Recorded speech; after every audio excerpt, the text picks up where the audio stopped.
Sabay-sabay natin alamin ang mga kaganapan na nangyayari sa ating bansa.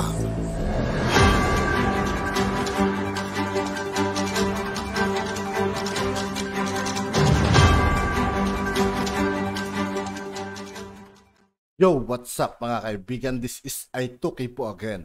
Ngayon nandito naman ulit tayo sa channel ni News PH. Dito naman ulit tayo magbibigay ng komento at reaction. Kaya samahan niyo ako guys. Let's go! Pinalagan po yung bashers ng 12K ayuda. No? Alam nyo, ito si Cayetano. Ito ang tingin nyo kasi sa mga Pilipino, sa bagay, ganun talaga politiko no? Tinitignan ko po yung paraan ng pag-deliver niya nung pinapangako niya yung 10K. Binalikan ko lang yung mga balita. No? Ganun din naman ang sinabi niya na pinangako niya na magpo-propose siya ng 10K ayuda. Diba? 10K ayuda bill.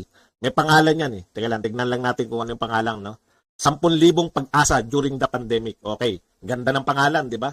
At ito po ay hindi dinideny. No? Ito po ay laman ng plataforma ni Alan Peter Cayetano. Ngayon, alam ko po yun Politiko yan At hindi po kayang magbigay ng ayuda ng isang senador. No? Kaya hindi ko naman binoto talaga yan. Alam niyo naman lahat kung sino yung binoto ko. Wala po akong binotong dating senador. Panay po bago. Diba?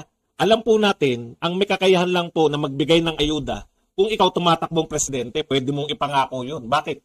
Pwede yun May pondo yung pamahalaan pero kung ikaw ay senador, in the first place, dapat hindi ka nangako na may kakayahan ka magbigay ng ayuda na 10K dahil senador ka, ang ikaw gumagawa ka lang ng batas, kaya mahirap ipangako yung gagawa ka ng batas ng 10K ayuda, lalo na sa ginawa ni Cayetano nung hindi pa sila nakakaupo, hindi pa nakakapanumpa si Bongbong Marcos at siya. Okay, tignan po natin basahin po natin ngayon yung sinasabi ni Cayetano.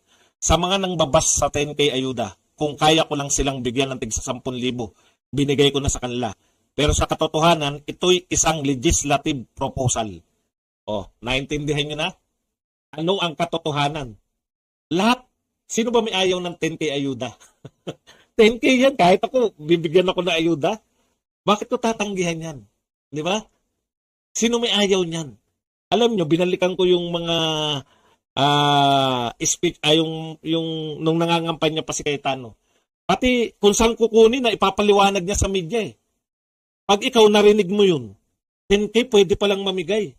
Kasi naipaliwanag pa ni Cayetano Alam niyo kung saan kukunin yung 10K? Sabi ni Cayetano, kukunin yung 10K dito sa mga magtitipid yung bawat ahensya ng 5%. Yun yung sinabi niya nung before tong eleksyon na to.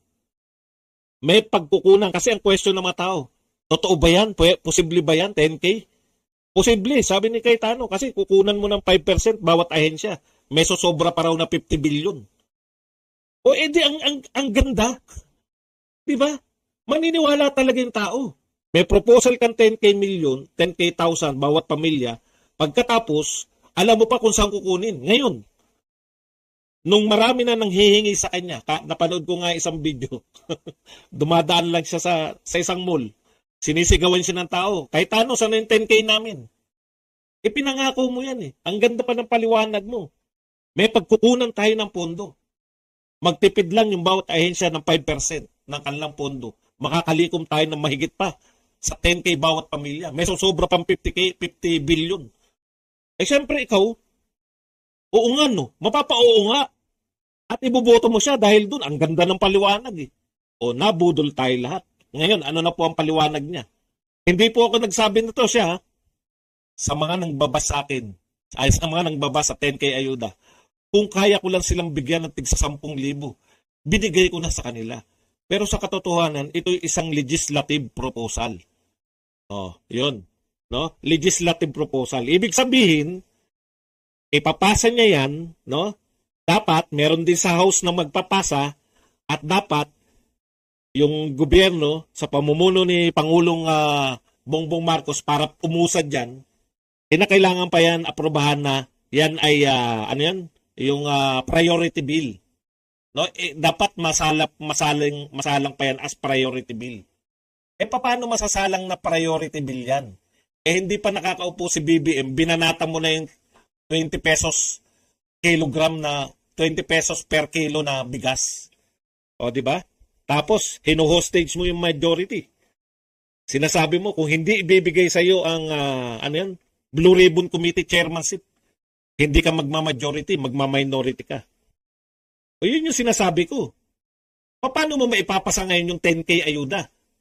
Kung yung mga pronouncement mo, kinalaban mo kagad si BBM, ikalawa mong announcement, tinostage mo yung Senado na susuporta sa bill mo. Paano ngayon masusuportahan yung bill na yan? Kaya yan, wala na po yan. Suntok sa na po yan. Tignan nyo yung pronouncement na. Kung meron lang akong pera, binigyan ko na yung mga umaangal sa 10K. O, wala nga yun. Asan yung pera? Bilyon-bilyon ang pinag-uusapan natin dyan. Sa tingin nyo, sa banat niya sa 20 pesos per kilo na bigas, sa tingin ninyo, magmamakaawa siya kay BBM, kay Pangulong BBM, sabihin, mahal na Pangulo, i-certify nyo naman na urgent tong 10K ayuda. Hindi. Balak niya na nga maging oposisyon sa mga pronouncement niya eh. Di ba? Yun yung sinasabi natin, no? Dapat yung mga bigay-bigay ng ayuda, sa mga presidentiables yan, pwede. Magagawa nila ng paraan yan eh. Natatandaan ko si Pangulong Duterte. Sinasabi niya lang, Dominguez, hanapan mo ng pera to.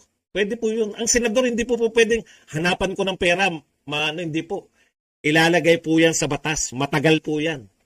At karaniwan po, yun nga po yun eh. Kaya ka nga nagmiyembro ng majority para may chance na ma-priority yung mga bill mo. Pero katulad niyan, nagdadalawang isip siya kung magma-majority o magma-minority. Ayan po yun. Pero masakit po to. Tung binitawan niya na to. Na kung may pera lang siya, namigay na siya ng tigti 10K. Pero, eto sa totoo lang tinitignan ko kasi, no? In fairness kay Cayetano, wala naman siya sinabi sigurado eh. Sigurado siya na maipapasa yan. Sinabi niya, magpapile siya ng bill. Okay. Ang sinabi niya, magpapile siya ng bill na 10K. Ang sinabi niya rin kung saan pwedeng makuha. Pero hindi niya sinabi na, ito siguradong papasa to. O, yun po. Iba po yung magpapile ka lang ng bill. Iba yung sigurado kang papasa. Paano ipapasa yan kung ikaw ay mag-o-oposisyon? So, kinakailangan pa, bago maipasa yan, kinakailangan pa munang i-certify as urgent yan ng Pangulo ng Pilipinas. Binanata mo na kagad yung 20 kilos per, di ba?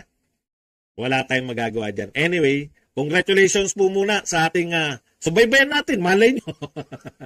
Malay nyo, may sumuporta sa kanya. na mga senador at mga congressman. At mapasa yung ayuda. Imaginin po ninyo, sikat na sikat siya. Sa tingin ba ninyo yung mga kaalyado ni BBM? Eto politika po yan eh. Mag-aminan po tayo. Pag naipasa ba yung 10K ayuda, sa tingin nyo, sino sisikat? Si Cayetano, di ba? Sa tingin nyo ba? Yung mga senador na kaalyado ni BBM, gusto nilang pasikatin si Cayetano? O sa tingin nyo ba sa Kongreso, mga congressman na kaalyado ni BBM, gusto nilang pasikatin si Cayetano? Marunong naman kayong tumingin sa politika, matagal na kayong nakikinig sa atin. At yun nga po mga kaibigan, dito po nagtatapos ng ating reaction video. Muli ako po si I2K ng Sundalo ng Dunggalo. Maraming salamat sa patuloy na pagsuporta. Yeah, peace out.